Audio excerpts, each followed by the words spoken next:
सुनिए डॉक्टर श्याम सुंदर पाराशर जी की यह अनमोल कथा आज की इस सप्तम दिवसीय कथा के भाग 1 के अंतर्गत भक्तों आप लोग प्रभु की वह विशेष लीला सुनेंगे जिसके लिए प्रभु अवतार लेते हैं।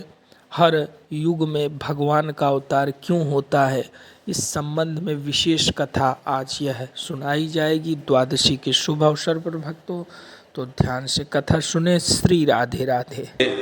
साक्षात कामदेव पुत्र रूप में प्रकट हो गए। कामस्तु वासुदेवांसो दग्धः प्राग रुद्र मन्युना देहोपपत्तये भूय तमेव प्रत्यपद्यत। भगवान शिव की दृष्टि से जो काम भस्म हो गए थे, उस समय रति ने बहुत प्रार्थना करी कि मुझे मेरे पति की प्राप्ति कैसे होगी। तब भोलेनाथ ने आशीर्वाद दिया था कि जब यदुवंश कृष्ण अवतारा होयई हरनि महा महिभारा, कृष्ण तनय होयई पति तोरा, वचन अन्यथा होय न मोरा। आज वो वचन सत्य हुआ। प्रद्युम्न के रूप में कामदेव पधारे। संबरासुर नाम के दैत्य को पता चला नारद जी के द्वारा कि मेरी मृत्यु भगवान कृष्ण के प्रथम पुत्र से होगी। तो जहां जन्म लिया प्रद्युम्न ने, तो प्रसूति का ग्रह से ही उनका अपहरण करके समुद्र में फेंक दिया। एक मछली ने ज्यों का त्यों निगल लिया। मछली एक मल्लाह के जाल में फंस गई और मल्लाह ने वो मछली संबरासुर को ही भेंट कर दी। जब उस मछली के पेट से प्रद्युम्न का जन्म हुआ तो सब अचंभित हो गए, मछली का बेटा। तब तो संबरासुर के घर में ही लालन पालन होने लगा। उधर नारद जी ने काम पत्नी रति से कहा, देवी रति आ गए आपके पति, जाइए उनकी देखभाल कीजिए। तो रति वेश बदल करके संबरासुर के यहाँ आई। महाराज मुझे कोई आश्रय प्राप्त हो जाए। अच्छा क्या नाम है आपका? बोले मेरा नाम है मायावती। तो देवी आप हमारे यहाँ एक बालक है, उसकी देखभाल कर पाओगी? बोले महाराज बहुत अच्छी तरह से। तो ठीक है कीजिए। तो मायावती के नाम से देवी रति प्रद्युम्न का लालन पालन करने लगी। नाति दीर्घेण कालेन सकाष्णि रूढ़ यौवन। सेवा शुश्रूषा ठीक से हो तो समय से पहले ही बालक स्वस्थ और युवक हो जाते हैं। इसलिए बहुत समय नहीं लगा, ऐसी सेवा संभाल करी रति ने कि नाति दीर्घेण कालेन सकाष्णि रूढ़ यौवना, नव यौवन संपन्न हो गए। परंतु ज्यों ज्यों उनका यौवन प्रकट होने लगा, त्यों त्यों देवी के विचार भाव व्यवहार बदलने लगा। एक दिन प्रद्युम्न जी ने टोक दिया, देवी मातृभाव मतिक्रम्य वर्तसे कामिनी यथा। आप एक और माँ की तरह मेरा लालन पालन करती हैं, पर आपके व्यवहार में मातृत्व नहीं दिख रहा, उसका अतिक्रमण हो रहा है। आप कौन हैं? तब रति ने पूरा परिचय दिया। भवान नारायण सुतः संवरेणा हृतो गृहात्, अहम तेधिकृता पत्नी रति कामो भवान प्रभो। सारा रहस्य खोल दिया। आप भी संबरासुर के पुत्र नहीं है महाराज, आप साक्षात भगवान द्वारकानाथ श्री कृष्ण के पुत्र हैं। भवान नारायण सुतः। अच्छा तो यहां कैसे आ गया? बोले संवरेणा हृतो गृहात्। संबरासुर के अपहरण के माध्यम से आप समुद्र में मछली के निमित्त मछली के माध्यम से आप यहाँ पहुँचे हैं। तो देवी जी आप कौन है फिर? बोले अहम ते धिकृता पत्नी रति और कामो भगवान प्रभो। मैं आपकी जन्म जन्मांतर की पत्नी रति हूँ और आप मेरे पति महाराज कामदेव हैं। तब प्रद्युम्न ने कुपित होकर के पहले तो संबरासुर को ललकारा और फिर भयंकर युद्ध हुआ। संबरासुर का संहार किया और रति को साथ में लेकर के प्रद्युम्न जी महाराज दिव्य द्वारिका में पहुंचे।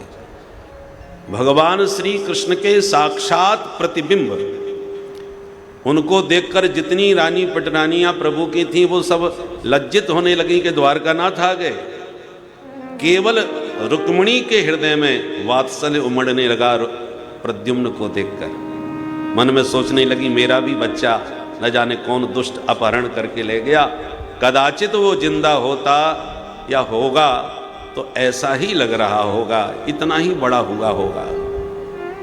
मम चाप्यात्मजो नष्टो नीतो यह सूतिका गृहात् एतत्तुल्य वयो रूपो यदि जीवति कुत्रचित्। ये उमड़ते हुए मातृत्व और वात्सल्य को देखकर प्रद्युम्न पहचान गए, हो ना हो यही हमारी माता श्री हैं। आकर के प्रणाम किया, परिचय दिया, मेरा बेटा है ये जानकर तो रुक्मिणी के आनंद का ठिकाना नहीं रहा। और कहा पुत्र ये देवी जी कौन है? बोले महाराज आपकी माता आपकी पुत्र वधू है। बोले ओहो, बेटा बहू दोनों मिल करके आए हैं। दोनों को खूब हृदय से लगा करके वात्सल्य दिया। इतने में द्वारकाधीश आ गए। देवी जी कौन है ये? बोले महाराज अपना बेटा खोया हुआ प्रद्युम्न। हमारा बेटा? बोले हाँ, हम कैसे माने ये हमारा पुत्र है? भगवान की लीला बड़ी विचित्र, अनभिज्ञता प्रकट करने लगे। हम कैसे माने? बड़े लोगों के कोई नकली बेटा भी बन के आ जाते हैं, तो कोई प्रमाणिकता तो होना चाहिए कि हमारा पुत्र है, इसका क्या प्रमाण है? बोले महाराज मैं कह रही हूं, मैं मां हूं, मेरा हृदय कह रहा है कि हमारा बेटा है। पर जब बार बार शंका किए तब देवर्षि नारद प्रकट हो गए। और नारदो कथयत सर्वम संबरा हरणादिकम। नारद जी ने संबरासुर के हरण से लेकर के पूरा प्रसंग विस्तार पूर्वक सुना दिया। नारद जी के द्वारा सुनकर के सबका संदेह भ्रम दूर हो गया। भगवान ने तुरंत प्रद्युम्न को अपने हृदय से पुत्र रूप में स्वीकार कर लिया। ये सब नाटक करने की क्या जरूरत थी? क्योंकि प्रभु जानते हैं ये जनता है, किसी को छोड़ती तो है नहीं।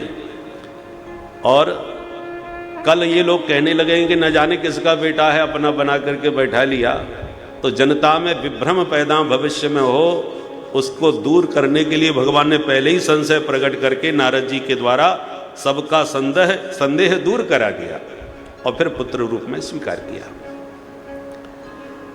परीक्षित जी ने कहा महाराज एक बात बताओ, आपने कहा प्रद्युम्न को देखकर रानी पटरानी सब लजाने शर्माने लगी, तो कितनी रानी थी प्रभु की? तब सुखदेव जी कहते हैं परीक्षित प्रभु के और भी विवाह हुए थे। और कहाँ हुए महाराज?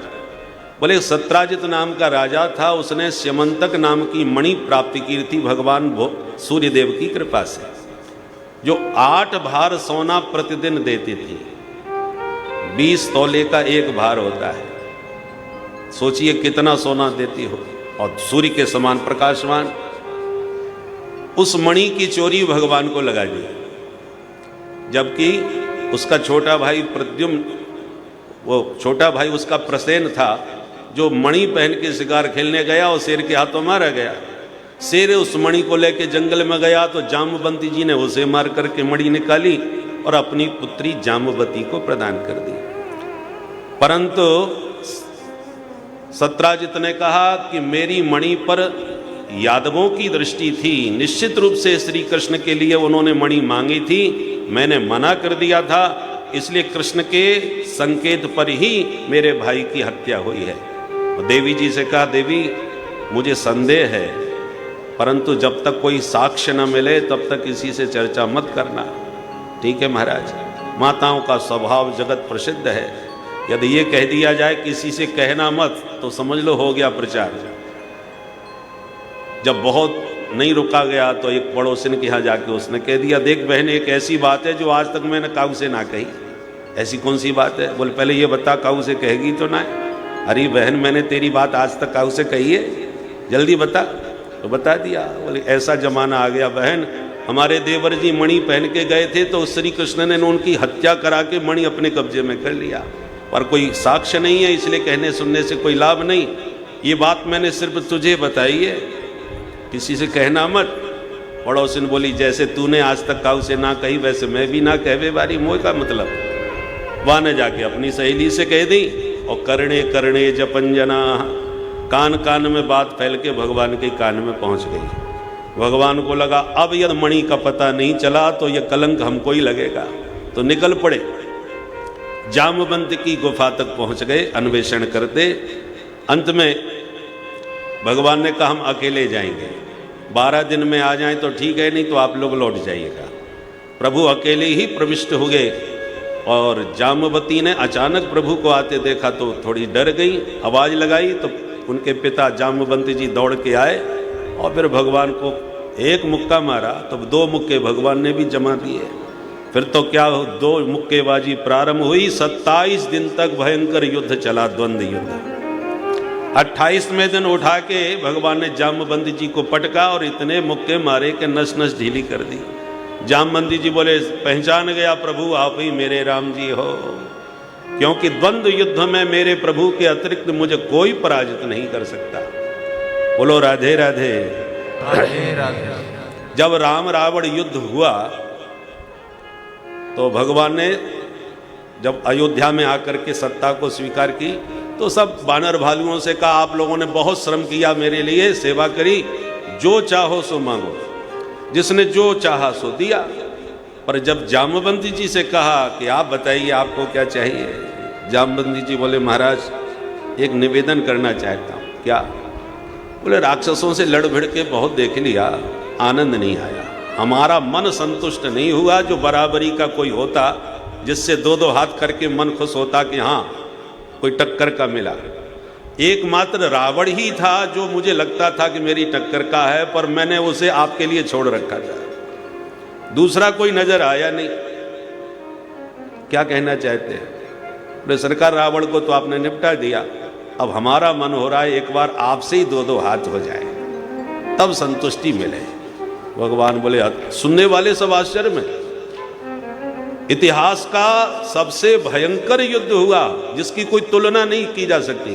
कोई कहे आकाश कैसा होता है तो आकाश आकाश जैसा ही होता है, सागर कैसा होता है सागर सागर जैसा ही होता है, कोई उदाहरण नहीं है। गगनः गगनाकारम सागरः सागरोपमा राम रावणयोर युद्धम राम रावणयोरेव।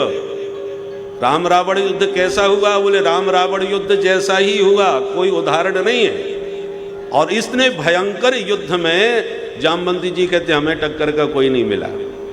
राम जी बोले देखो भाई इस समय तो हम मर्यादा पुरुषोत्तम हैं, आप हमारे सेवक बन के हमारे साथ में सहयोग दिए, अब हम आपसे 2-2 हाथ करें ये अमर्यादित होगा। पर आपने इच्छा प्रकट की है तो आपका मनोरथ पूर्ण अवश्य करेंगे, आज नहीं तो फिर कभी। तो आज कृष्णावतार में प्रभु ने अच्छी तरीके से जामवंत जी का मनोरथ पूर्ण कर दिया। जामवंत जी पहचान गए। कहिए प्रभु आपकी क्या सेवा करूं, अचानक यहाँ कैसे पधारे? भगवान बोले 27 दिन से जम के आपने हमारी सेवा की है लात घूंसों से।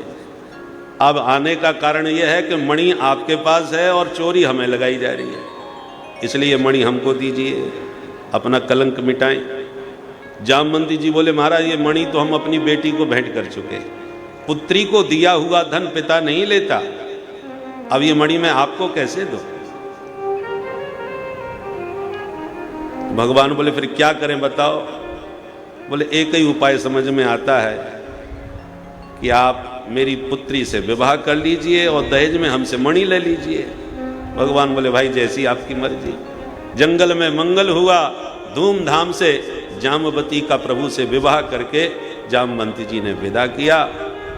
भगवान आए, सत्राजित को बुलाए, पूरी कहानी सुनाए, मणि वापस लौटाए और ठीक से समझाए कि देखिए भाई ये संभालो अपनी मणि, और साथ में लाए हैं प्रमाण पत्र।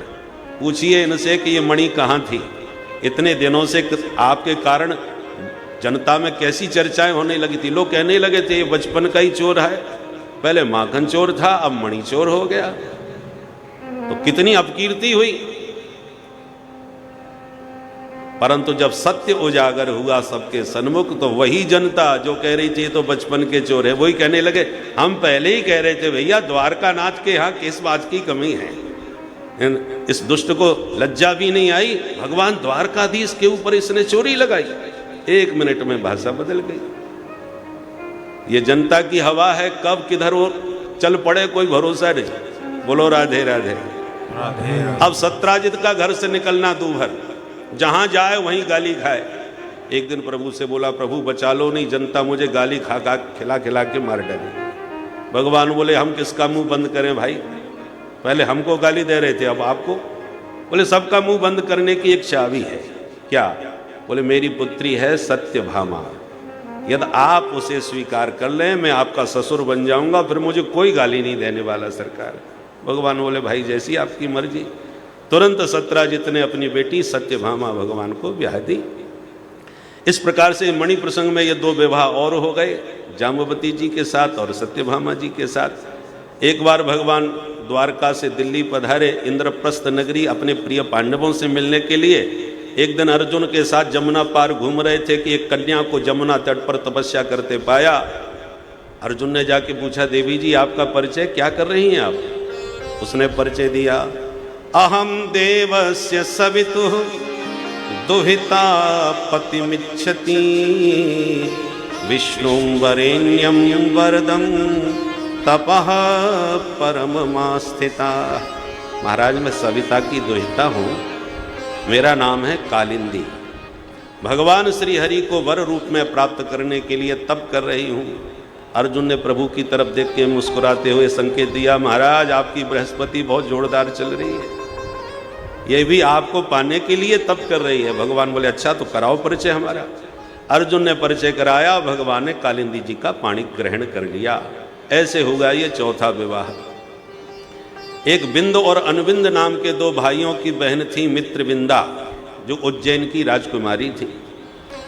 दोनों भाइयों ने अपनी बहन जी से कहा, बहन जी हम आपका विवाह दुर्योधन से चाहते हैं, ताकि हस्तिनापुर से नाता जुड़ जाए और हमारा थोड़ा प्रभाव बढ़ जाए। तो बहन जी ने भी स्वीकृति दी, ठीक है। पर जब स्वयंवर हुआ और वरमाला लेके चली तो द्वारकाधीश उस सभा में विराजमान दिखाई पड़े। जो द्वारकाधीश की दिव्य आभा प्रभा शोभा का दर्शन किया तो विचार बदल गया और वरमाला द्वारकानाथ के कंठ में पहना दी। भाइयों की भ्रकुटी तन गई। भगवान को लगा कि यहाँ माहौल कुछ तनातनी का बन रहा है, तो पाणी ग्रहण करके तत्काल वहाँ से 9-2-11 हो लिए। ऐसे होगा ये भगवान का पांचवा विवाह। एक थे महाराज कौशल नरेश नग्नजित जी महाराज। इन्होंने प्रतिज्ञा करी, मेरे 7 जो खतरनाक बैल हैं इनको एक रस्सी में जो नाथेगा उसी को बेटी ब्याहूंगा। बड़े बड़े वीर आए, कोई सफल नहीं हो पाए। भगवान ने 7 रूप बनाए, 7 बैलों को एक साथ नाथ के दिखाए। प्रभु तो बचपन से गाय बैलों के साथ खेले खाए। तुरंत सत्या नाम की राजकुमारी का विवाह महाराज नग्नजित ने द्वारकाधीश से संपन्न किया। इन्हीं सत्या देवी का ही नाम नाग्नजिती, नग्नजित महाराज की पुत्री। ऐसे हो गया 6वां विवाह। और एक श्रुतकीर्ति महारानी, जो भगवान कृष्ण को अपना बेटा कहती थी, पर कहने से तो कोई बेटा कैसे बनेगा, तो उन्होंने अपनी बेटी भद्रा नाम की राजकुमारी का प्रभु से विवाह करके उन्हें दामाद बना लिया और कहा दामाद अपना बेटा ही तो होता है। ऐसे हो गया 7वां विवाह। और एक बार चक्र में घूमती हुई मछली का नीचे प्रतिबिंब देखकर भगवान ने लक्ष्य अनुसंधान किया और उस लक्ष्य को भेद कर लक्ष्मणा नाम की राजकुमारी से 8वां विवाह संपन्न किया। ऐसे 8 विवाह तो अलग अलग हो गए, पर 16,100 विवाह एक ही मंडप में हो गए। इतनी राजकुमारी कहाँ मिल गई महाराज? बोले एक भौमासुर नाम का दैत्य था, उसको नरकासुर भी कहते थे। ये प्राग ज्योतिषपुर का रहने वाला था। इसकी नगरी चारों तरफ से जल से घिरी हुई बहुत ही सुदृढ़ सुरक्षित थी। भगवान को जब पता चल, ये इसने तमाम कन्याओं का हरण करके अपने बंदी गृह में डाल रखा था। यहाँ तक कि देवताओं की माता अदिति के कुंडल भी इसने हरण कर लिए थे। बहुत शक्तिशाली असुर था। प्रभु को जब उन कन्याओं के विषय में पता चला तो उनको मुक्त कराने के लिए भगवान सभार्यो गरुड़ारूढ़ प्राग्ज्योतिषपुरम ययौ, सत्यभामा जी के साथ गरुड़ारूढ़ होकर के प्रभु प्राग्ज्योतिषपुर में प्रविष्ट हो गए। पर जैसी प्रवेश किया तो 5 मुख वाला एक भयंकर दैत्य था जिसका नाम था मुर, जो रक्षक था भौमासुर की नगरी का। उसने प्रभु पर आक्रमण किया। भगवान ने सुदर्शन से मुर के 5 सिर काट के उसका वध किया। तब से प्रभु का नाम हो गया मुरारी। बोल मुरारी भगवान की। नगर में प्रविष्ट होकर भयंकर युद्ध भौमासुर से किया, समस्त सैन्य शक्ति के साथ उसका भी संहार करके भगवान बंदी गृह में गए और सभी कन्याओं को मुक्त कर दिया। सभी कन्याएं भगवान का अलौकिक वह रूप निहार करके मुग्ध हो गईं। भगवान बोले देवियों अब आप स्वतंत्र हो, जाओ अपने घर। कन्याएं बोली सरकार इतने दिन तक इसके बंदी गृह में कैद होने के बाद कौन हमें स्वीकार करेगा? माता पिता भी स्वीकार करें इसमें संदेह है, कदाचित वो स्वीकार कर भी लेंगे तो कौन हमारा पाणी ग्रहण करने आएगा? हमें कोई मार्ग अपने जीवन का नहीं सूझ रहा है। भगवान बोले जिसके सारे रास्ते बंद हों उसके लिए मेरे घर का दरवाजा सदैव खुला रहता है। तब तो सभी कन्याएं मुग्ध हो गईं और सभी ने आत्मसमर्पण भगवान के चरणों में ही कर दिया और सबने एक स्वर में कह दिया। हमारे पूज्य श्री राजेश्वरानंद जी का बहुत सुंदर एक भजन है, वह भाव के रूप में मानो कन्याएं भगवान को समर्पण करती हुई कहती हैं, ये जीवन है तेरे हवाले मुरलिया वाले, जीवन है तेरे हवाले,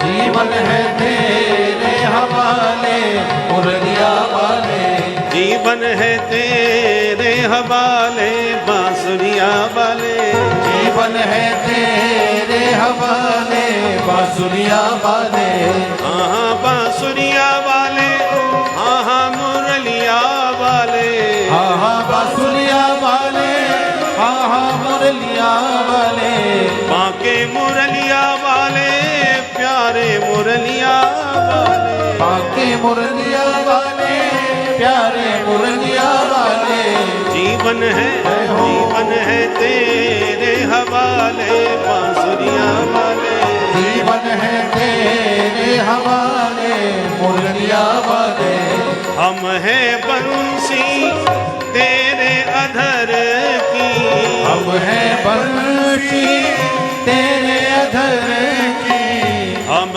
हैं बंसी तेरे अधर की, हम हैं बंसी तेरे अधर की, तेरे अधर की कान्हा तेरे अधर की, तेरे अधर की कान्हा तेरे अधर की, हम हैं बंसी तेरे अधर की, हम हैं बंसी तेरे अधर की, चाहे तू जैसे बजा ले मुरलिया वाले, चाहे तू जैसे बजा ले मुरलिया वाले, चाहे तू जैसे बजा ले बांसुरिया वाले, चाहे तू जैसे बजा ले बांसुरिया वाले, जीवन है तेरे हवाले मुरलिया वाले, जीवन है तेरे हवाले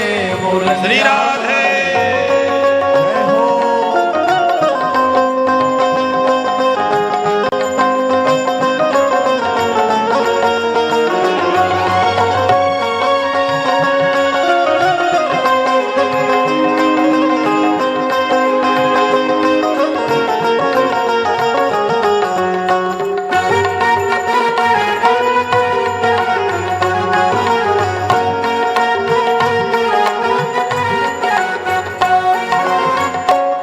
कठपुतली तेरे हाथ की, हम कठपुतली तेरे हाथ की, हम कठपुतली तेरे हाथ की, हम कठपुतली तेरे हाथ की, तेरे हाथ की कान्हा तेरे हाथ की, तेरे हाथ की, तेरे हाथ की, हम कठपुतली तेरे हाथ की, हम कठपुतली तेरे हाथ की, चाहे तू जैसे नचा ले मुरलिया वाले, चाहे तू जैसे नचा ले मुरलिया वाले, चाहे तू जैसे नचा ले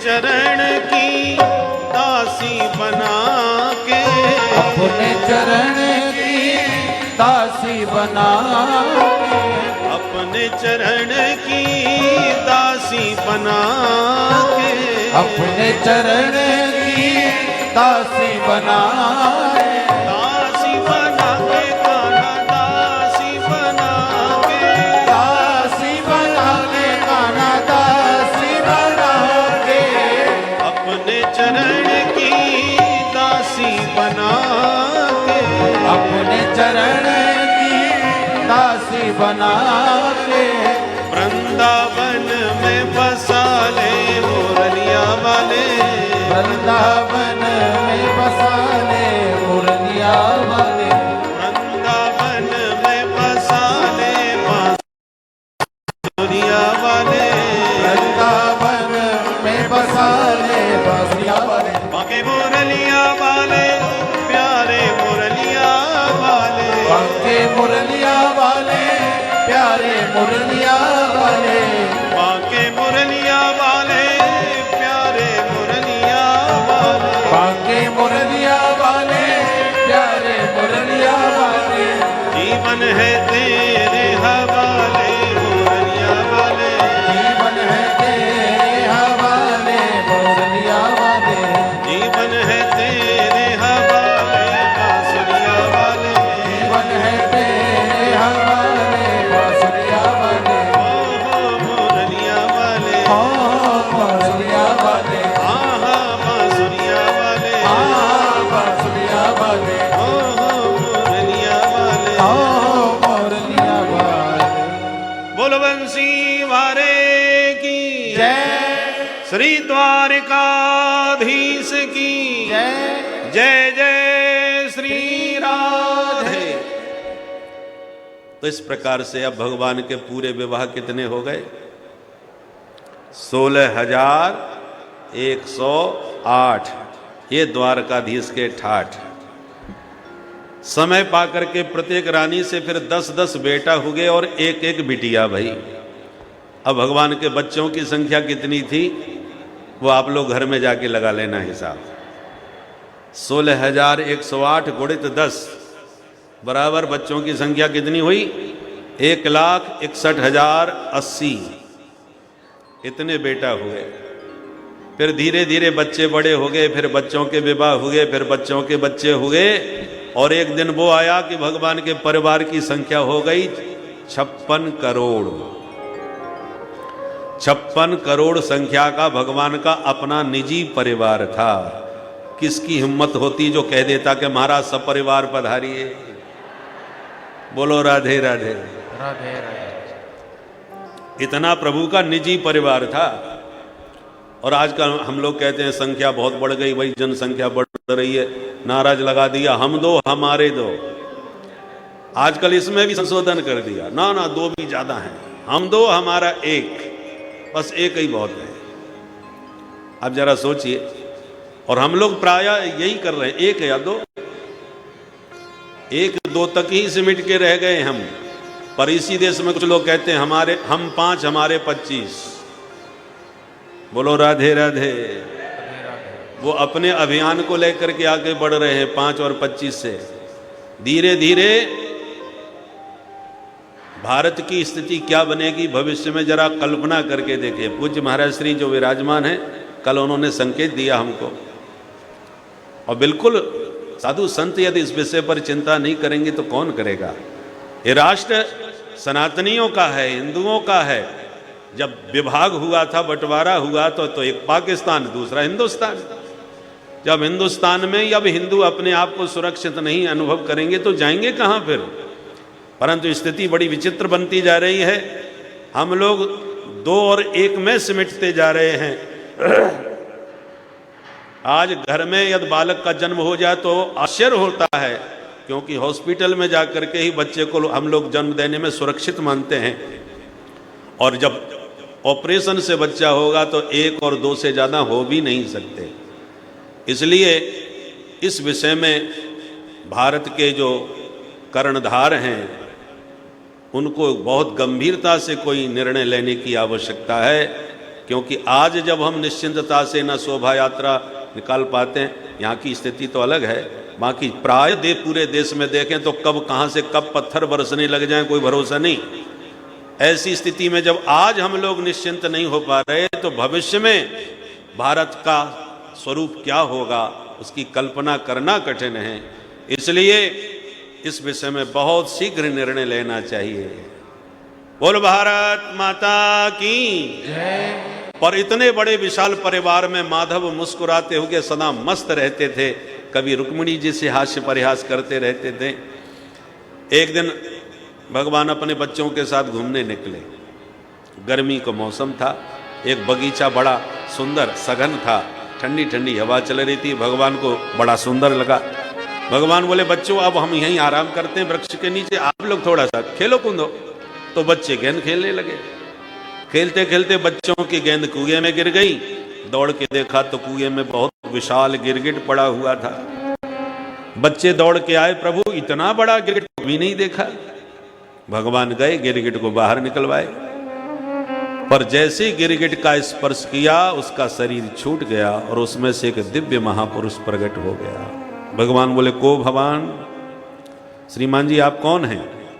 तब उसने परिचय दिया, नगो नाम नरेंद्रो हम इक्ष्वाकु तनय प्रभो दाने स्वाख्यायमानेषु यदते कर्णम स्पृशम यदते कर्णम स्पृशम। महाराज आप कहीं भी दानियों की चर्चा कीजिए तो सबसे पहला मेरा ही नाम आपके कान में जाएगा। मेरे जैसा दुनिया में दानी कोई पैदा नहीं हुआ। और एक बात बताएं, व्यक्ति के बात करने के बोलचाल के ढंग से ही उसकी मानसिकता समझ में आती है। ये दानी तो जबरदस्त था, इसमें संदेह नहीं, पर उससे भी ज्यादा दानाभिमानी था और उसी अभिमान ने इसका पतन किया। भगवान बोले क्या दान किया? बोले गौ दान किया। कितनी गायों का किया? तो हंसने लगा। ये प्रश्न आप ऐसे पूछ रहे हो जैसे कोई पूछे आकाश में कितने तारे, बरसात में कितनी बूंदें गिरी, धरती में कितने धूलकण। क्या इन प्रश्नों का कोई जवाब दे पाएगा? यावत्य सिकता भूमेर यावत्यो दिवितारका यावत्यो वर्षधाराश्च तावती रदता स्मगा। इतनी असंख्य गायों का मैंने दान किया है, जैसे इनकी गणना असंभव ऐसे मेरी गायों की गिनती असंभव। भगवान बोले तो फिर गिरगिट क्यों बन गया भाई? तब बोला महाराज एक भूल हो गई।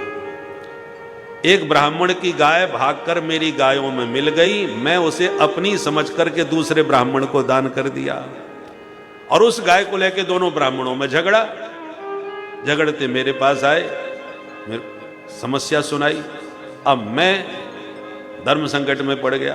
दोनों ब्राह्मण अपनी जगह सही, जिसकी गाय है वो कह रहा है कि मेरी गाय है, और जिसको मैंने दान दी है वो कहता है कि मेरी गाय है, मैं राजा से दान में लेके आया हूं।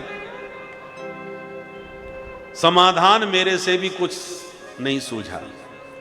रुष्ट हुए ब्राह्मण गाय छोड़ के चले गए। मरणोपरांत यमराज ने पूछा, राजन आप बड़े दानी हो, पर एक भूल आपसे हुई है, अब पहले पाप भोगोगे या पुण्य? राजा ने कहा पुण्यों का तो मेरे पास भंडार है, पाप थोड़ा सा है, तो पहले इसी को भोगा दीजिए। बस इतना कहते ही मैं गिरगिट बन के गिरा और आज वो समस्त पुण्य उदय हो गए जो आपके स्पर्श से सारे पाप धुल गए और प्रभु को प्रणाम करके चला गया। भगवान अपने बच्चों को वहीं बैठा के समझाने लगे। बच्चों सुन लिया, इतना बड़ा महादानी होते हुए भी थोड़ी सी चूक हो गई। ब्राह्मण के धन को गलती से अपना समझ बैठा, तब ये गिरगिट बना है। तो जानबूझ के जो ब्राह्मण का धन खाएगा उसकी गति क्या होगी सोच लो। ये तो अनजाने की गति है। भगवान कहते हैं जहर से भी ज्यादा खतरनाक ब्राह्मण का धन होता है। जहर को तो जो पिएगा वही मरेगा, पर ब्राह्मण का धन खाने से तो सारे वंश का समूल नाश हो जाता है। कुलम समूलम दहती ब्रह्मस्वारणि पावकः नाहम हालाहलम मन्ने विषम यस्य प्रतिक्रिया ब्रह्मस्वम ही विषम प्रोक्तम नाश्य प्रतिविधिर्भुवि। भगवान ने अपने बच्चों को बहुत सावधान किया कि साधु ब्राह्मण के धन से हमेशा सावधान रहना, बच के रहना भाई। क्यों? क्योंकि साधु ब्राह्मणों के पास जो भी धन होता है वो सब दान पुण्य का ही होता है। और व्यक्ति दान कब करता है? महाराज घर में बड़े संकट हैं, बच्चा बहुत बीमार रहता है, हमारी घर की अलाय बलाय सब दूर रह जाए, महाराज लो संभालो। तो अपनी अलाय बलाय संकट जितने हैं वो दान के रूप में ब्राह्मण को और साधु को देता है। और साधु ब्राह्मण तो भजन करके, गायत्री की उपासना करके उस दान के दूषित अन्न को पचा जाते हैं। दान मान को टूकरा या के 9 अंगुल दांत, भजन करे तो पचेगो नहीं फाड़ेगो आंत। दान का टुकड़ा दान ये आंत फाड़ के निकलता है बाहर। तो साधु ब्राह्मण तो भजनानंदी हैं, तो भजन करके उसके दोष को दूर कर लेते हैं। अब हम लोग भजन के नाम पर एक माला ठीक से नहीं जपया जाता और कहें महाराज जी के यहाँ भंडारा चल रहा है, चलो चला चकाचक 8-10 दिन वहीं छानेंगे घोटेंगे, तो माल खूब चकाचक छान। 3 लोक 9 खंड में गुरु से बड़ा न कोई, करता करे न कर सके, गुरु करे सो होए। गुरु की महिमा अपरंपार है।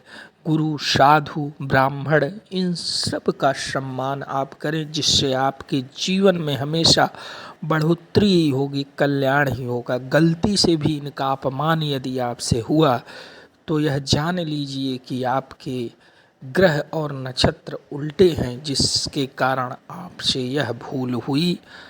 इसलिए आप लोग इन सभी का अवश्य सम्मान करें। प्रभु भजनवा अनुरागी जो भी भक्त हैं वे प्रभु के भजन में लीन रहते हैं और उनसे सदैव इन सब की सेवा की ही अपेक्षा की जाती है। किसी काल में भी इन सब का अपमान इन प्रभु भक्तों से नहीं हो सकता, क्योंकि प्रभु भक्त हमेशा ही शालीनता के साथ जीवन यापन करते हैं और भक्तिमय जीवन यापन करते हुए अंततो गत्वा मोक्ष को प्राप्त करते हैं भक्तों। तो इस पावन रसमयी कथा के अंतर्गत इन तथ्यों को आप समझें भक्तों। श्री राधे राधे। तो होली के अवसर पर दाऊ जी वृंदावन आए। ब्रज में सबसे खतरनाक होली दाऊ जी की ही होती है, सबसे अंत में होती है दाऊ जी के। दाऊ जी का होड़ंगा होता है, होरंगा बड़ा भयंकर होता है, कभी आप दर्शन करें। तो दाऊ जी का होरंगा दाऊ जी देखने के लिए आए और फिर 2 महीने तक ब्रज में ही वास किए। तब ब्रजवासी बड़े खुश हुए दाऊ दादा का दर्शन और सानिध्य पा करके। अब गर्मी तो भयंकर पड़ती ही है, वृंदावन में तो विचित्र ही पड़ती है। एक दिन ब्रजवासी बोले दाऊ दादा चलो जल विहार करें, जमुना जी में खूब क्रीड़ा करेंगे, और गर्मियों में ही आनंद आता है जल विहार में। दाऊ जी बोले यहाँ से जमुना जी तो थोड़ी दूर पड़ेंगी, चलो कोई बात नहीं, जमुना जी को यहीं बुलवा लेते हैं। ए यमुने इधर आओ। जमुना जी ने कहा वाह, ऐसे बुलाने पर जाने लगी तो जमुना का हो गया कल्याण। तुम्हारी गर्ज पड़े तो मेरे पास आओ, मैं क्यों आऊं तुम्हारे पास। तो बार बार दाऊ जी के बुलाने पर जमुना जी नहीं गई। दाऊ जी तो शेषावतार, माथा गर्म हो गया, वैसी गर्मी पड़ रही थी और माथा गर्म हो गया। एकदम क्रोधित होकर के हलमूसल उठा करके बोले पापे त्वम माम अवज्ञाय न आयासी मया होता। मेरे बार बार बुलाने पर तूने मेरी अवज्ञा की है। यमुना मैं तेरा अस्तित्व जगत से मिटा दूंगा।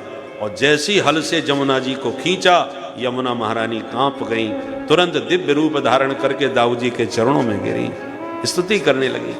राम राम महाबाहो न जाने तब विक्रमम, यश्चैकांसेन विधृता जगतः जगति पते। हे जगतपति, हे अनंत, हे महाबाहो, आपके पराक्रम को मैं पहचान नहीं पाई, मेरी धृष्टता को आप क्षमा करें प्रभु। बार बार जमुना जी ने अनुनय विनय करी, तब दाऊ जी का क्रोध शांत हुआ। सुखदेव जी कहते हैं आज भी ब्रज में जमुना जी टेढ़ी मेढ़ी बह करके दाऊ जी के अनंत पराक्रम का परिचय दे रही हैं। दाऊ जी के हल नहीं जमुना जी की धारा को टेढ़ा कर दिया था। बलस्य अनंत वीर्यस्य वीर्यम सूचयति भी, ऐसे थे बलराम जी महाराज। दुष्ट राजा यदि डरते थे तो केवल दाऊ जी से, कन्हैया को तो रणछोड़ कहते थे, ये तो भगोड़ा है। इसका बड़ा भाई हलमूसल वाला ज्यादा खतरनाक है, बस उससे बच के रहो। ऐसी दुष्ट राजाओं में मान्यता थी। एक पौंड्रक नाम का राजा था, उसको भगवान बनने का भूत सवार हो गया, मैं ही भगवान हूं। काशीराज उसका मित्र था, उसने कहा तो मन है तो बन जाओ भगवान, हम प्रचार करेंगे तुम्हारा। शर्त यह है कि जो चढ़ावा आएगा वो 50-50, आधा तेरा आधा मेरा। तो दोनों का गठबंधन हो गया महाराज। पौंड्रक 2 हाथ तो थे, 2 डुप्लीकेट फिट करवा लिए, शंख चक्र गदा पद्म बना लिए, गरुड़ बनवा लिया। ऐसा कुछ कंप्यूटर सिस्टम बनाया कि खटका दबाती आकाश में उड़ा करके गरुड़ ले जाने लगा, सुदर्शन चक्र घुमाने लगा। बिल्कुल ज्यों का त्यों नारायण का स्वरूप बन गया। अब आकाश में उड़ने लगा और पौंड्रक इसका और इस काशीराज इसका प्रचार करने लगा।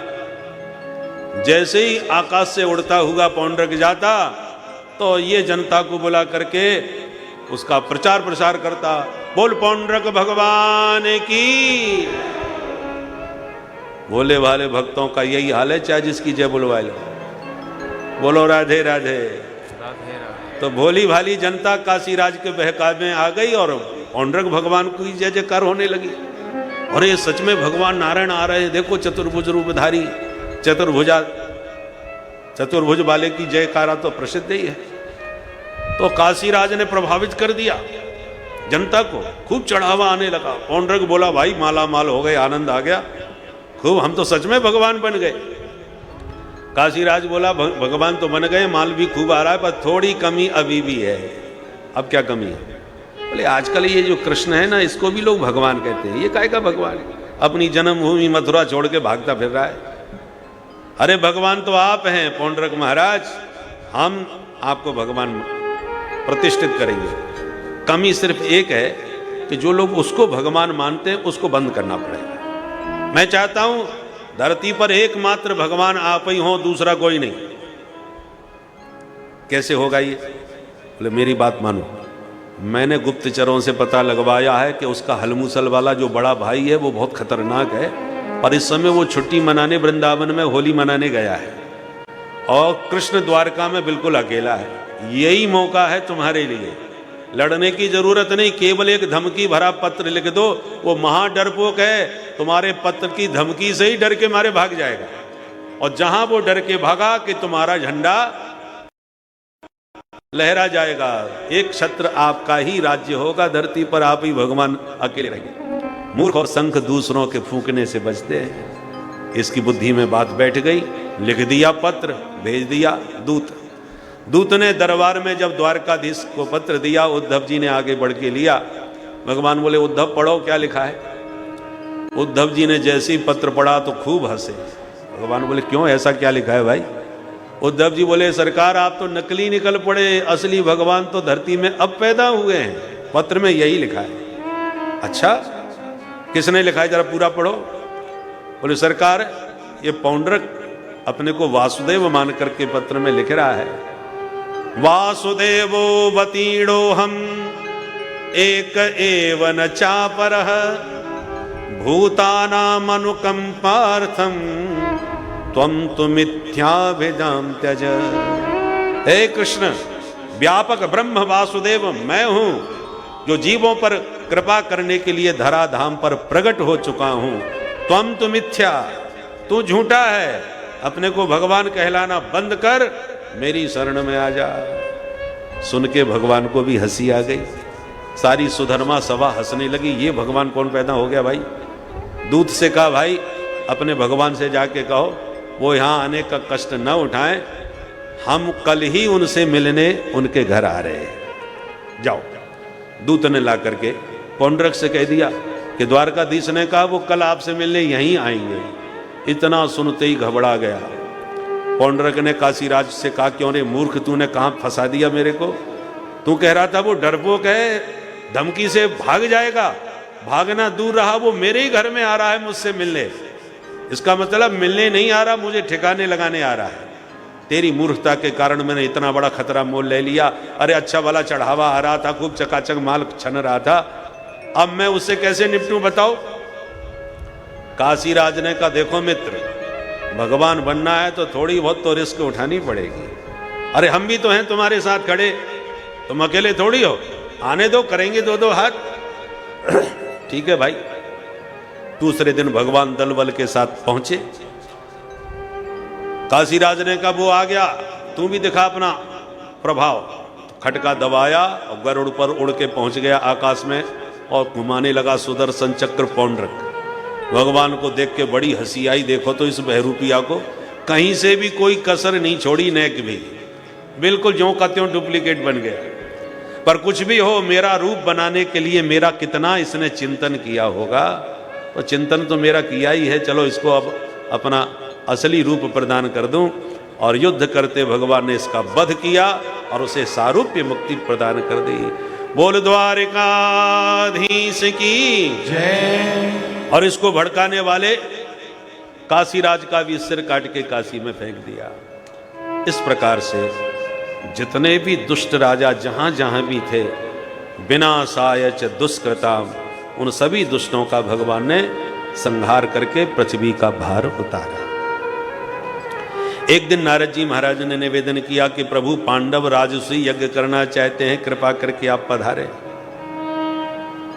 तो भगवान इंद्रप्रस्थ आए, पांडवों ने स्वागत किया और निवेदन किया कि प्रभु राजसूय यज्ञ की स्वीकृति सभी राजाओं ने दे दी है, केवल जरासंध हमको स्वीकृति नहीं दे रहा। और राजसूय यज्ञ तभी हो सकता है जब समस्त भूमंडल के राजाओं की स्वीकृति मिले। तो अब क्या करें? भगवान बोले जरासंध स्वीकृति नहीं देने वाला। तब क्या होगा? बोले भीम अर्जुन को हमारे साथ भेज दो, बाकी हम देखते हैं। तो भीम अर्जुन भगवान कृष्ण के साथ चल दिए। मगध देश में पहुंचे जरासंध के, और तीनों पंडित जी बन के दरवाजे पर खड़े हो गए। भिक्षाम देहि। जरासंध आया, बोले अरे आइए आइए विप्रदेव, स्वागत है आपका। भगवान को देखकर बोला पंडित जी आप कुछ जाने पहचाने से लग रहे हो। भगवान बोले भैया हम तो तेरे घर पहली बार आए। अच्छा तो आदेश क्या चाहते हैं आप?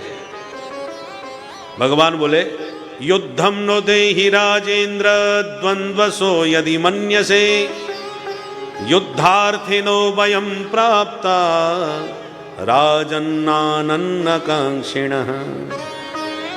महाराज हम आपसे युद्ध की भिक्षा मांगते हैं, हम में से किसी एक को चुन लो और द्वंद्व युद्ध कर लो, दो दो हाथ।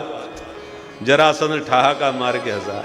अरे पंडित जी ब्राह्मण हो के लड़ने की बात कर रहे हो, ये तुमने कब से सीख लिया? खाओ पियो पेट पर हाथ घुमाओ और अपने घर जाओ। लड़ना भिड़ना तुम लोगों के बस की बात नहीं। भगवान बोले राजन नानन्न कांक्षिण, हमें केवल भोजन पाने वाले ब्राह्मण ही मत समझना, हम दो दो हाथ करना भी जानते हैं। जरासंध बोला तो सुनो, हम ऐरे गहरे नत्थु खैरे के साथ नहीं लड़ते। बहुत से लोग ऐसे भी होते हैं कि बड़े लोगों से इसलिए भी भिड़ जाते हैं कि हार भी गए तो नाम तो अच्छा होगा कि किन से हारे हैं, इसलिए फालतू लोगों से हम नहीं लड़ते। पहले अपना ठीक से परिचय दो, तुम मेरे लायक होगे तो मैं लड़ूंगा जरूर, छत्री हूं पीछे थोड़ी हटूंगा। भगवान बोले तो हमारा परिचय लो। असौ ब्रकोदरः पार्थ तस्य भ्रातार्जुनो ह्ययम्। ये तो ब्रकोदर भीमसेन ने, भीम भैया हैं हमारे, और ये इनके छोटे भाई पार्थ अर्जुन हैं। जरासंध बोला तुम ज्यादा बड़बड़ा रहे हो, तुम कौन हो? भगवान बोले अनयोः मातुलेयं माम, हम इन दोनों के मामा जी के लड़के हैं।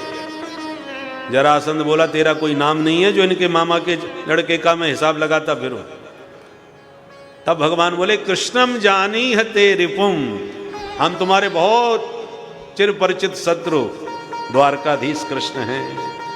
जो कृष्ण नाम सुना तो चौंक गया और मन में सोचा इस कृष्ण ने मुझे 17 बार बुरी तरह हराया, 18वीं बार ले दे करके भगवान की कृपा से मैं जीत पाया। अब जिते जिताए पे दोबारा पानी ना फेर दे कहीं हार करके, मेरे को हरा करके, इसलिए इससे लड़ना ही नहीं चाहिए। और तुरंत हंसता हुआ बोला सुन कृष्ण, तेरे से तो मैं जीवन में कभी नहीं लड़ूंगा। भगवान बोले क्यों? अरे लड़ते लड़ते भाग जाता है, रणचोर कहीं का, भूल गया वो दिन? मथुरा से भागता हुआ समुद्र में घुसा बैठा है मेरे डर से, और आज मेरे से लड़ने की बात कर रहा है तू? न त्वया भीरुणा योत्से युद्ध विक्लव चेतसः मथुराम स्वपुरीम त्यक्त्वा समुद्रम शरणं गतः। अपनी जन्मभूमि मथुरा को त्याग कर समुद्र की शरण लिए बैठा है, ऐसे भगोड़े से कौन लड़ेगा? ओ अर्जुनो न भवेद योद्धा भीमस्तुल्य बलो मम। अर्जुन भी नहीं लड़ेगा, डेढ़ हड्डी का क्या है, परंतु हाँ भीमसेन मेरी टक्कर का जरूर है, इससे मैं लड़ सकता हूं। तो भीमसेन की थोड़ी सी तारीफ कर दी, तो भीमसेन थोड़े तन के खड़े हो गए, वारे हम। भगवान समझ गए दादाजी की छाती ज्यादा ही चौड़ रही है, देखा जाएगा। जरासंध ने तुरंत 2 गदाएं लाके रख दी, भीम जो मर्जी हो उठा लो। तो एक भीमसेन ने, दूसरी जरासंध ने उठा ली, और जो भयंकर युद्ध हुआ, सुबह से शाम तक भयानक युद्ध हुआ। और सूर्यास्त होते युद्ध विराम, दोनों वीर एक दूसरे के गले लगे और बिल्कुल भाइयों की तरह, साथ साथ भोजन, साथ साथ विश्राम, एक ही भवन में। और इसको कहते हैं धर्म युद्ध। दोनों भयंकर, दिन में एक दूसरे के काल हैं और रात में बिल्कुल भाइयों की तरह व्यवहार है। सवेरा होते फिर कूद पड़ते हैं। 27 दिन तक यह सिलसिला चला और 27वें दिन के युद्ध में जरासंध ने इतनी पिटाई करी भीमसेन की कि नस नस ढीली हो गई। अब रात में और तो सब खा पी के खर्राटी बजावे, पर भीमसेन को नींद ना आवे, दर्द के मारे करवट बदले। जब नींद नहीं आई तो रात में खड़े हो गए और द्वारकाधीश को जगाए। भगवान बोले, अरे दादा अभी तक आप सोए नहीं, आराम करो। भीमसेन बोले, कन्हैया तुम्हें तो बहुत प्यारी नींद आ रही होगी ना, तुम कितने छलिया हो। हम 3 लोग एक साथ आए थे और तुम दोनों ने मिलके मुझे भिड़ा दिया उसके साथ। दिन भर मेरी पिटाई देखते हो, रात में खा पी के तान दुपट्टा सोते हो, मुझ पर क्या बीत रही है कभी किसी ने पूछा मेरे से? भगवान बोले, दादा आप इतने बड़े महान वीर और हम कल के बच्चे, आपको क्या समझाएंगे, बड़ छोटे मुंह बड़ी बात हो जाएगी। आप जैसे महान वीर को हम कुछ सुझाव दें तो ये अनुचित नहीं लगेगा। भीमसेन हाथ जोड़ के बोले, कन्हैया मुंह पे कृपा कर भैया, मेरे प्राण बचाओ, चाहे तो रात में भाग चले यहाँ से, कल की गारंटी नहीं है। अब भगवान समझ गए अकल ठिकाने आएगी, तो भगवान ने पूरे शरीर पर हाथ फेरते हुए कहा, दादा अब तक आप अपने मन से लड़ रहे थे, अपने ढंग से, कल का युद्ध मेरे कहने से एक बार और कर लो। और इतना ध्यान रखना, युद्ध में थोड़ा हमें को भी देखते रहा करो, हमारा भी स्मरण किया करो। मां मनुस्मर युद्ध च, भगवान का स्मरण तो सतत होना चाहिए। ठीक है प्रभु। 28वें दिन का जब युद्ध हुआ तो हर दाव पेच पर दाव, तुरंत भीम भैया कन्हैया की ओर देख लेते, महाराज ठीक लड़ रहा हूं, पर जितनी बार देखा उतनी बार तिनका उठा के चीर के रख दिया। भीमसेन संकेत समझ गए, ऐसा दाव मारा कि धड़ाम से नीचे गिरा जरासंध और गिरते ही उसका पैर अपने पैर से दबा लिया और दूसरा पैर पकड़ के इतना जोर का झटका लगाया कि गुदतः पाटया मासा शाखा में महागज, जैसे गजराज वृक्ष की शाखा को चीर देता है बीच से, ऐसी जरासंध को बीच में से 2 टुकड़ों में चीर करके फेंक दिया। हाहाकार मच गया मगध देश में। परंतु अगले क्षण दोनों टुकड़े खड़े हो गए और आपस में जुड़ गए और गदा लेके फिर जरासंध तैयार। अब भीमसेन सिर खुजलाने लगे, हे भगवान ये तो मरा मराया फिर तैयार हो गया, अब क्या करें? भगवान ने मुस्कुरा के फिर संकेत दिया, तिनका चीरा, उल्टा विपरीत दिशा में फेंका। भीमसेन समझ गए, उसी दाव पर फिर पटका, फिर चीरा और विपरीत दिशाओं में दोनों टुकड़ों को फेंक दिया, तो दोबारा जरासंध जीवित नहीं हुआ और मारा गया। बोल भक्तवत्सल भगवान की जय। महाभारत में विस्तार से कथा आती है कि महाराज बृहदरथ की 2 रानियां थीं पर बच्चा नहीं हुआ। संत ने फल दिया, अब फल 1 और रानी 2, किसे खिलाएं? तो उन्होंने आधा आधा दोनों रानियों को खिला दिया। परिणाम यह हुआ कि दोनों रानियों के आधा आधा बच्चा पैदा हुआ, 1 हाथ 1 पैर 1 आंख, ऊपर से नीचे तक आधा आधा। तो मरा हुआ समझ करके जंगल में फेंकवा दिया। और एक जरा नाम की राक्षसी बड़ी तांत्रिक थी, उसने उन दोनों टुकड़ों को उठाया, आपस में जोड़ा और बच्चे को जीवित कर दिया, इसलिए उसका नाम जरासंध पड़ गया। और वो बालक अंत में बृहदरथ को ही दे दिया। तो चूंकि इसका जन्म ही 2 टुकड़ों से हुआ था, इसलिए यह संभव हुआ। जरासंध का बेटा था सहदेव, जो भगवान की शरण में आया भगवान ने तुरंत मगध की गद्दी पर जरासंध के पुत्र का ही अभिषेक कर दिया और फिर धूमधाम से राजसूय यज्ञ पांडवों का इंद्रप्रस्थ में प्रारंभ हो गया। देश विदेश के सभी राजा महाराजा आए हुए हैं इस यज्ञ में। सभी संत महंत महामंडलेश्वर जगत गुरु सब के सब, माने अध्यात्म जगत की विभूतियां और राजनीतिक जगत की सारी विभूतियां उस यज्ञ में इंद्रप्रस्थ उपस्थित हुई। अब इतना बड़े बड़े विभूतियों का समुदाय, प्रश्न खड़ा हुआ यज्ञ में कि सबसे प्रथम पूजन किसका किया जाए। तो जिसको हम सर्वश्रेष्ठ माने उसी का सबसे पहले पूजन हो।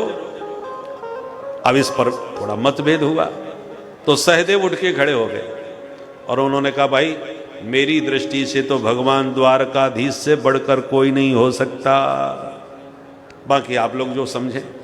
तो पितामह भीष्म उठ के खड़े हो गए। सहदेव उम्र में भले ही बालक है परंतु विचार इसके बहुत सुंदर हैं। मैं सहदेव के वचन का अनुमोदन करता हूं। सच कहा, श्री कृष्ण से बढ़कर कोई नहीं। जब पितामह भीष्म ने अपनी मोहर लगा दी तो किसकी हिम्मत है जो विरोध कर जाए। तो करतल ध्वनि से प्रस्ताव पारित हो गया। सबने स्वीकार कर लिया कि हाँ हाँ बिल्कुल सही है, बिल्कुल सही है। तब तो तुरंत पांडवों ने प्रभु का हाथ पकड़ा और सर्वश्रेष्ठ सिंहासन पर बैठा के प्रभु का पूजन प्रारंभ कर दिया। और उसी सभा में बैठा था शिशुपाल। जो शिशुपाल ने देखा, अच्छा यही हैं द्वारकाधीश कृष्ण।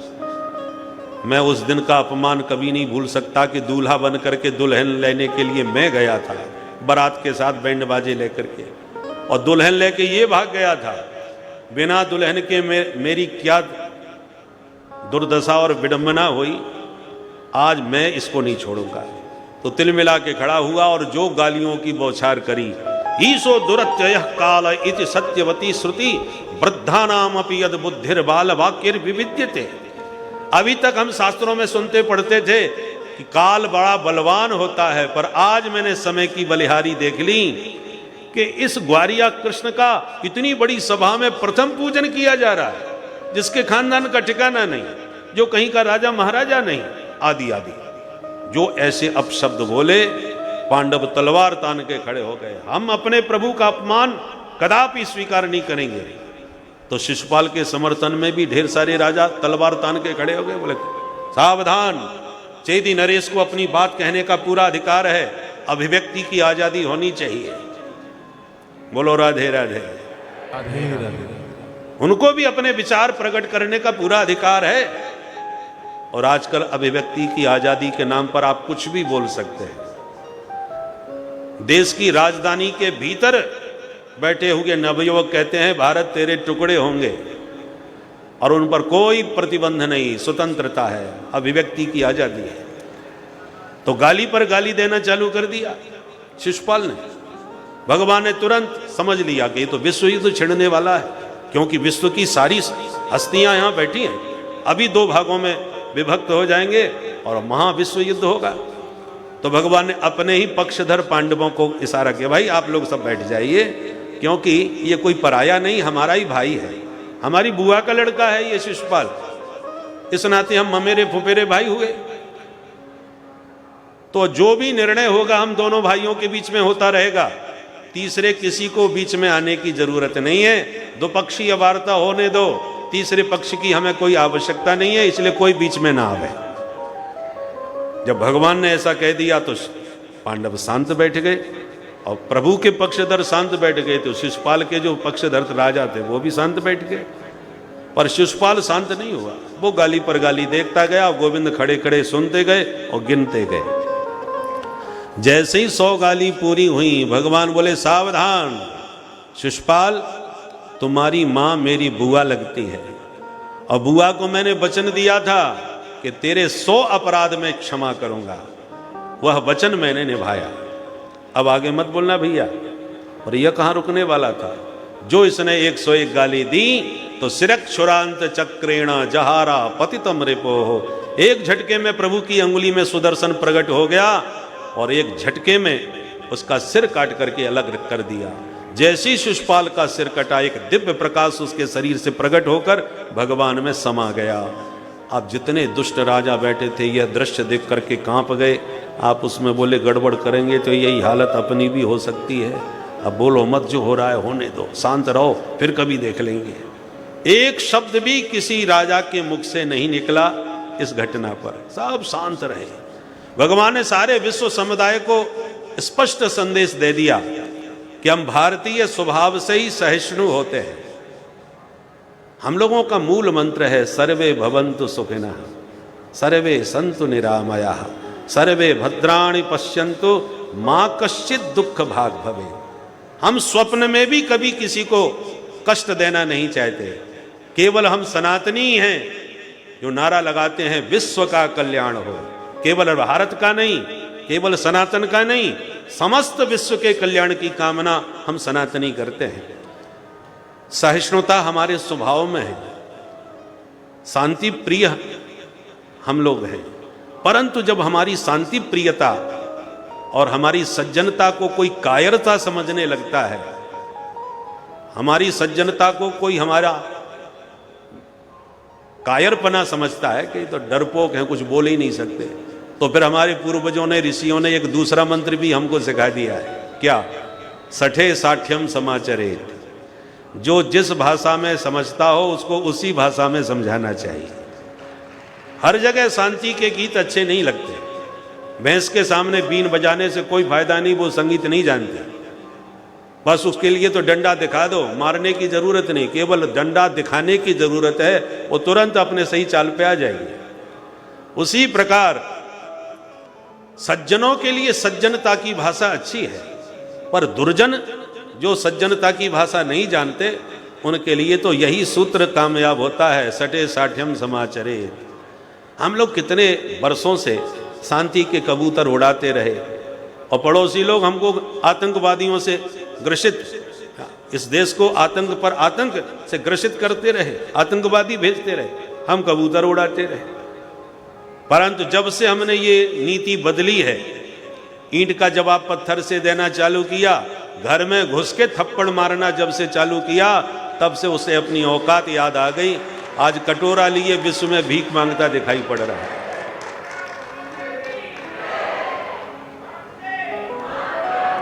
इसलिए दोनों सूत्र अपने स्थान पर हैं। सज्जनों के लिए सज्जन बनना आवश्यक है, वो सज्जनता की भाषा समझते हैं इसलिए, पर दुर्जनों के लिए सठे साठ्यम समाचरित की नीति ही आवश्यक होती है। जब तक आप समय पर शक्ति का परिचय नहीं देंगे, तब तक आप शक्तिशाली होते हुए भी कायर ही सिद्ध हो जाएंगे। जब से शक्ति का परिचय देना प्रारंभ किया, तब से बड़े बड़े शक्तिशाली देशों को भी अपना कदम पीछे हटाने के लिए विवश होना पड़ा। इसलिए शक्ति का समय पर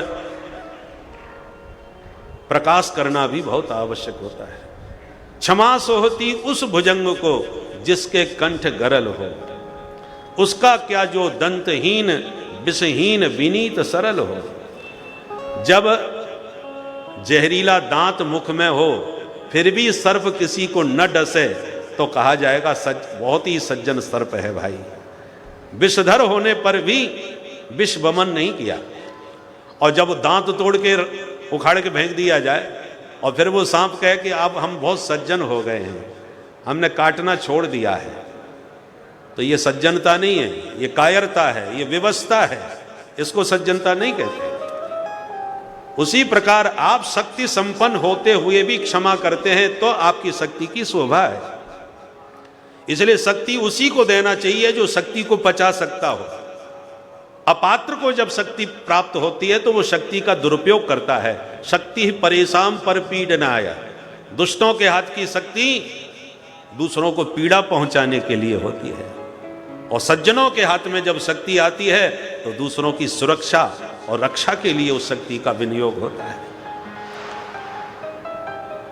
इसलिए पात्रता देख करके ही शक्ति देनी चाहिए।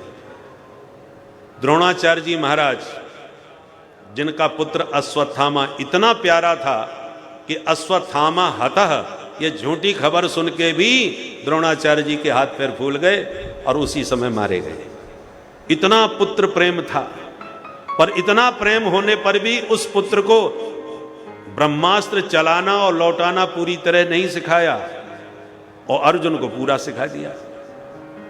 तो प्राण प्रिय पुत्र होने पर भी अश्वत्थामा को जो विद्या नहीं दी वो पात्र समझ करके अर्जुन को दी, क्योंकि जानते हैं द्रोणाचार्य जी मेरा बेटा पात्र नहीं है। यदि इसको ब्रह्मास्त्र पूरी तरह आ गया तो बात बात पर ब्रह्मास्त्र चलाएगा, बात बात पर उसी की धमकी लोगों को देगा। जैसे किसी के पास परमाणु बम पड़ोसियों को मिल जाए तो बात बात पर उसी की धमकी देते हैं, हम परमाणु फेंक देंगे, हम बम फोड़ देंगे। तो हमारे पास क्या हमारे खिलौने के लिए है, वो खेलने के लिए थोड़ी है। बोलो राधे राधे। पर अपात्र को जब शक्ति मिलती है तो बार बार उसी की धमकी देता रहता है। इसलिए प्राण प्रिय पुत्र होने पर भी अश्वत्थामा को वो शक्ति नहीं दी द्रोणाचार्य जी ने जो पात्र समझ करके अर्जुन को प्रदान करी। तो प्राचीन भारत में हमेशा पात्रता के अनुसार विद्या और शक्ति दी जाती थी, क्योंकि अपात्र को यदि विद्या भी मिल जाए तो विद्या से भी विष वमन करता है। इसलिए आज भगवान ने 100 गाली सुन करके समस्त विश्व समुदाय में अपनी सहिष्णुता का परिचय दे दिया कि हम बात बात पर युद्ध की चर्चा नहीं करते, हमारी सहनशीलता की एक सीमा है। 100 गाली सुन करके सहनशीलता पूरी बता दी, पर 101 गाली पर दंड दे करके सारे विश्व को संदेश दे दिया हम सहिष्णु हैं पर कायर नहीं हैं। और कंटकेन कंटकोद्धारः, एक शिशुपाल को दंड देकर सारे उद्दंड राजाओं पर अपना अंकुश लगा दिया। और फिर पूरे यज्ञ में किसी ने भी एक शब्द नहीं कहा, बड़ी शांति के साथ पूरा यज्ञ संपन्न हो गया। बोल द्वारिकाधीश की जय। सुखदेव जी कहते हैं राजन, हरि अनंत, हरि कथा अनंता, प्रभु के चरित्र अनंत है। अब तुम बताओ तुम क्या सुनना चाहते हो। तब परीक्षित ने कहा भगवान के विविध अनंत चरित्र आपने सुनाए, पर प्रभु का एक नाम है दीन बंधु। तो क्या कभी किसी दीन को भगवान ने बंधु बनाया भी था कि नहीं? तब सुखदेव जी को सुदामा जी की याद आई और सुदामा जी के ऊपर की हुई कृपा का स्मरण करके सुखदेव जी आनंद में डूब गए। निमग्न हृदयो ब्रवीत, एकदम प्रेम में डूब करके सुखदेव जी अब सुदामा जी का चरित्र 2 अध्यायों में वर्णन किए।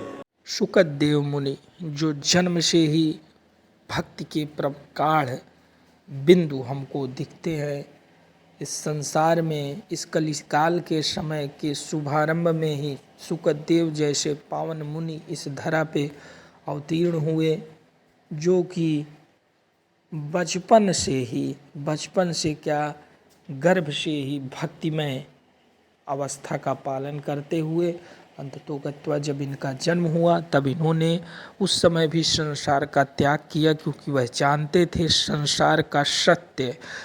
इस सत्य को सब लोग नहीं जानते और सत्य भी यही है कि यह मृत्युलोक जो है यह पतन का कारण भी है और मोक्ष का कारण भी है।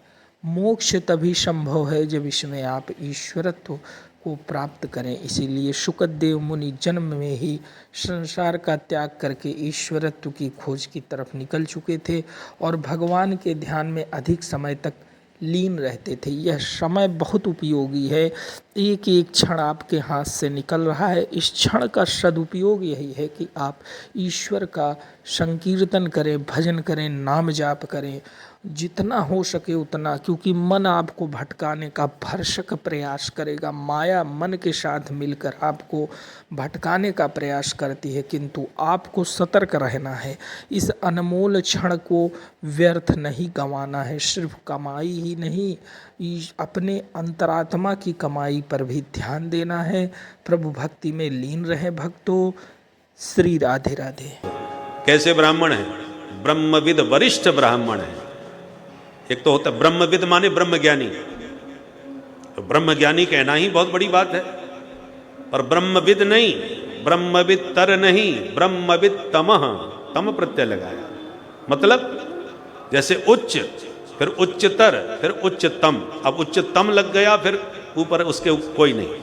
श्रेष्ठ, श्रेष्ठतर, श्रेष्ठतम, गुह्य गुह्यतर गुह्यतम, प्रिय प्रियतर प्रियतम, तम प्रत्यय अंत में लगता है, उससे ऊपर फिर कोई नहीं। उसी प्रकार ये केवल ब्रह्मविद नहीं, ब्रह्मविदतर नहीं, ब्रह्मविदतमः। सुदामा जी ब्रह्मविद वरिष्ठ माने ब्रह्म ज्ञानियों में भी परम श्रेष्ठ उत्तम श्रेणी के हैं श्री सुदामा जी महाराज। अब इतनी बड़ी उपाधि देने के बाद अब कुछ कहना आवश्यक नहीं है, फिर भी सुखदेव जी का मन संतुष्ट नहीं है। विरक्त इंद्रियार्थेषु, बोले इंद्रियों के विषयों से निरंतर विरक्त रहने वाले। प्रशांतात्मा, प्रशांतात्मा किसे कहते हैं? अंधवत पश्य रूपाणी शृणु शब्दम अकर्णवत, काष्ठवत पश्य वै देहम प्रशांतस्येति लक्षणम। ये प्रशांत आत्माओं के लक्षण है। क्या? अंधवत पश्य रूपाणी, सबके रूप को देखते हुए भी कैसे देखते हैं? जैसे अंधे की तरह। अंधवत माने सबको देखते हुए भी किसी को नहीं देख रहे, अंधों की तरह देखते हैं। सबकी बातें सुनते हुए भी किसी की नहीं सुन रहे। शृणु शब्दम अकर्णवत, बहरे की तरह सुनते हैं, अंधे की तरह देखते हैं। और काष्ठवत पश्य वै देहम, पुराने जमाने में कठपुतली का खेल चलता था, अब आजकल तो बहुत कम देखने को मिलता है, पहले लोग उसी से मनोरंजन करते थे।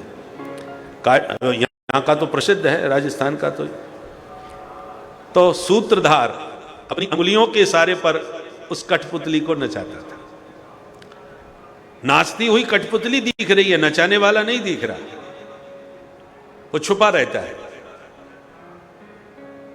और मंच पर कठपुतली नाचती नजर आती, हम लोग मुग्ध हो जाते, वाह क्या बढ़िया नाच रही है।